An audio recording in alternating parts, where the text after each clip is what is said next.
I'm John Cenarrusa, and I graduated from Carey High School in 1975. My folks were Louis and Judy Cenarrusa, and they lived in the second log house south of town there, kind of close into the 93-26-20 intersection. I'm kind of surprised you asked me to do this. Not that I'm not flattered. It's just there's probably others that could do probably a better job, or feel they could anyhow. But in school, I wasn't what you'd call a real good student. I really didn't apply myself. I cracked the books probably just enough to get by, unless I really liked the subject, and that was a complete different story. If I liked it, then I would go ahead and study. School, I didn't mind at all. The sports, the FFA, the band, the plays, all that stuff, and just kind of being with your friends and your classmates. The cliques and some of the other crap that was going on at the time, it kind of soured me for a while in school. But you look at things and it really wasn't the school's fault. I try to look past all that today and just kind of remember the good things. And there was a lot of good things at Carey School. Our class was like a big family. We were constantly arguing and fighting amongst ourselves, but boy, nobody else better stick their nose in, and when they did, that's when we all stuck together. And we're all still kind of like that. A few years ago, my class, they started to get together and having lunches every 3 or 4 months. And some of those, they'll drive quite a way from eastern Idaho or from Boise area and that, and just come there, and we just sit around and kind of visit. And it's just kind of funny how some things change. It never change, I feel we were lucky to go to a small school. Some people say you don't have enough opportunities, and I feel that's kind of some BS. Everyone could participate in sports and the different clubs that we had. I know this kept a lot of kids in school, and to stay in some of that, you had to keep your grades up. So I think that was a good thing. We learned how to win and we learned how to lose. Just like in real life, you need to be able to handle both, because you're not always going to get what you want. This attitude where there are no winners or no losers, to me, is just setting these kids up for failure. You have to know how to handle winning and losing, because guess what? You're going to fail more times than you think, and how you handle failure is what builds character. You're going to deal with bullies, cliques, and just plain unfair things all your life. You've got to learn to deal with it and go on with your life. Make the best of things. We were always playing jokes on each other and anyone else who happened along. If you dozed off in one of A.J. Bennett's lectures, for sure you'd get a milkshake glass full of water dumped on your head. I'm sure everyone in U.S. government got that at least once during our year in government with him. If someone happened to put a dead coyote in Jackie Rudd's car, we all got hollowed out corn dogs filled with pepper and Tabasco sauce. I mean, she could give it as well as anybody. Our sports teams were very good. Our cheerleaders and our girls' drill teams represented our school very well. Our FFA contests were some of my favorites. We competed with kids from all over the state and sometimes other states as well, like when we went to the PI in Portland, Oregon. We were competing in welding, livestock judging, plant and seed judging, dairy, parliamentary procedure, you name it. And we could hold our own with kids from our age group from any place. Same with our school's bands and music programs. They were great, and Ronald did an excellent job teaching the kids of Carey in the music departments. We were always joking around and playing practical jokes, but we did respect our teachers and we knew where to draw the line most times. It was a different time. If you got in trouble at school and got a SWAT, you can bet when you got home, you got it a lot worse. One time, Cheryl Ray threw George Kirkland through the ag room doors out there, and he landed out there.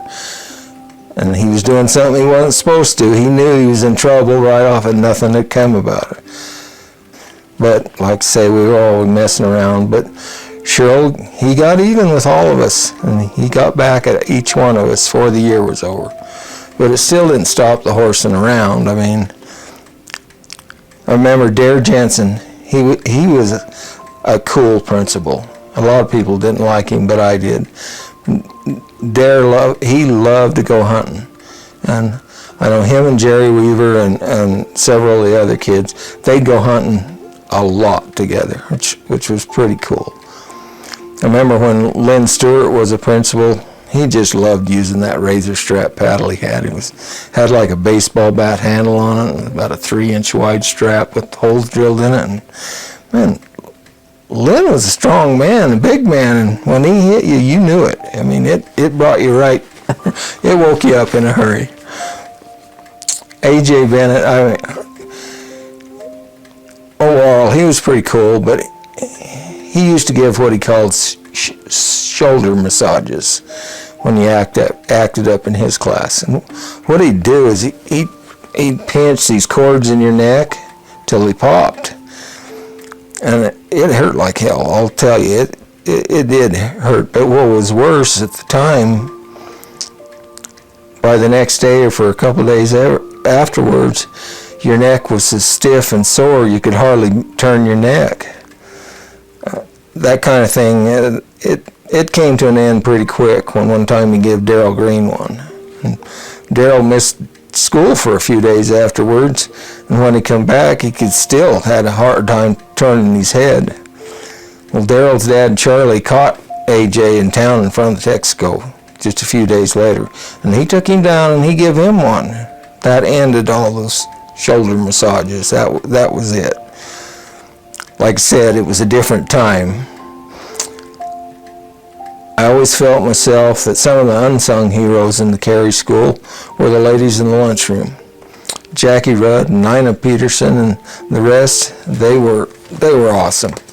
The food was homemade, and there was a lot of it, and they just did an excellent job. Of course, they spoiled us out in the ag shop. So they was always, if we had cinnamon rolls, they always saved back some cinnamon rolls from us, or donuts or whatever. We were always pranking them, and they were pranking us right back. I mean, they could give as good as we could. And the cool thing, nobody ever got mad, and those were a lot of fun. That was a lot of fun back then. You know, that's kind of a hard question, because, you know, they change. You know, one year this one's your favorite and different things and goes on. But I guess overall, if I got to pick, I would say I probably like Cheryl Ray is probably one of my favorites.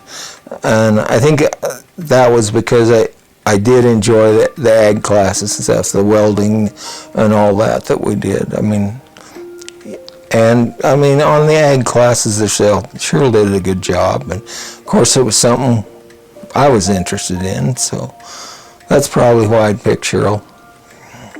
I hung around mostly with Jim Barton, Mark Hansen, Raymond Bain, Chip Molyneux, Mike Peterson, Jerry Weaver, Darryl Green. Then Carl Peterson, he was a few years older than all of us, but he was a good friend. Well, we rode snowmobiles, motorcycles, we hunted, anything with horses. We was always messing around with horses. Or just, you know, hanging out with our friends. Lots of time myself, I just going with Dad to the sheep or up Fish Creek to the cows. I mean, yeah, it was work, but it was fun, and, you know, they say if you enjoy what you're doing, you never work a day in your life, so I've always kind of looked at it like that. Well, to be honest, I had no idea what I wanted to do. after high school, but I always figured something to do with ag because, I liked agriculture. And I ended up being the noxious weed superintendent for Blaine County. Try to keep the county and the people in the county in line with the state noxious weed law and the different weed laws and stuff. And we do spraying. We try to make sure we take care of county ground first, and then the bad part is when you have to get after your neighbors and people and make them clean up their problems. But it's interesting. It's fun. The plants, the insects on the biocontrol, the different different chemicals, all of it. It's an education, and there's quite a bit to it, but it's interesting. So, well, after I graduated, I attended Boise State University for a while, majoring in business management. In 1978, I went to work for the Blaine County, and I worked with the Road and Bridge crew there for a few years until 1984. I applied and was accepted as the noxious weed superintendent for Blaine County. I'd been talking with a friend of mine, Larry Justison, and he'd been a previous weed superintendent here in Blaine County, and he'd moved on to Wyoming. And I just thought it'd be an interesting job, which it has been. But I had a background in ag and taking GoAg in school, where we studied the weeds and plants and all that. It got my foot in the door for the job, but I soon found out that this job takes a lot of studying. I found it interesting, but I've been told I do a pretty good job at it. So I've attended schools, weed schools and training at the University of Idaho, the University of Utah, Montana State University, University of Wyoming. We do constant trainings and seminars from Idaho State Department of Ag and the Western Society of Weed Sciences. I'm a past president of the Idaho Association of Weed Control Superintendents, a past president of the Idaho Weed Control Association. I'm a member of Idaho Weed Control Association Hall of Fame and a past Weed Worker of the Year. I was on Governor Phil Batt's Noxious Weed Advisory Council, and I've been on a lot of state boards and committees. I've made presentations to Idaho Weed Control Association, the North American Weed Management Association, the North American Invasive Species Association, and a lot of other groups. I married Tess Rutia in 1983, and we have 3 children, Sean, Jennifer, and Caleb. I got 3 grandchildren, Wesley, Cameron, and Layton. My son-in-law is Dylan, and my daughter-in-law, Alyssa. I guess seeing people, it don't matter the age, not afraid of trying new things and trying to improve themselves. Not giving up when you get knocked down and keeping a positive attitude. Another thing that kind of inspires me is no matter where you go in the state, if a Carey team is playing, people that at one time or another went to Carey will come to those games and cheer for Carey. They might not have always been, or they might not have been back to Carey for years. But if they're close, they'll come to those games, and that's still a Carey Panther, and I think it's kind of cool. They show up? Yeah, even Moscow, and some of those people, you run into them and go, oh, hell, I haven't seen you for 25, 30 years. Right. I think I was. But more important, I think Boise State thought I was. I mean, my class and my grades, they were good enough. And I didn't have to take any bonehead or remedial college courses. So I guess I learned something in high school, or at least enough to do good on the SAT, ACT tests. One of my classmates, Victor Hofstetter, he got a scholastic scholarship to Princeton, so he was ready. So I think they did a pretty good job preparing us. Don't ever give up. Be the person that can look in a mirror and respect the person that's looking back at you. Be loyal, Respect others and their opinions. Remember, what others think or say about you, it's none of your business. It doesn't define you. Well, I'm probably the last person to give advice, but don't worry about things you can't control. It's okay not to know or to be sure of what's next. Just don't worry about it. Don't be afraid to try new things, though. Listen and keep your eyes open. Opportunities are always popping up. Judge things for yourself. Don't go on others' opinions. Don't be afraid of failure. Failure brings experience. Experience brings success. You can compete against anyone. Remember, experts built the Titanic. Amateurs built the Ark. I guess my wife and kids and grandkids, that for sure is probably I'm the most proud of.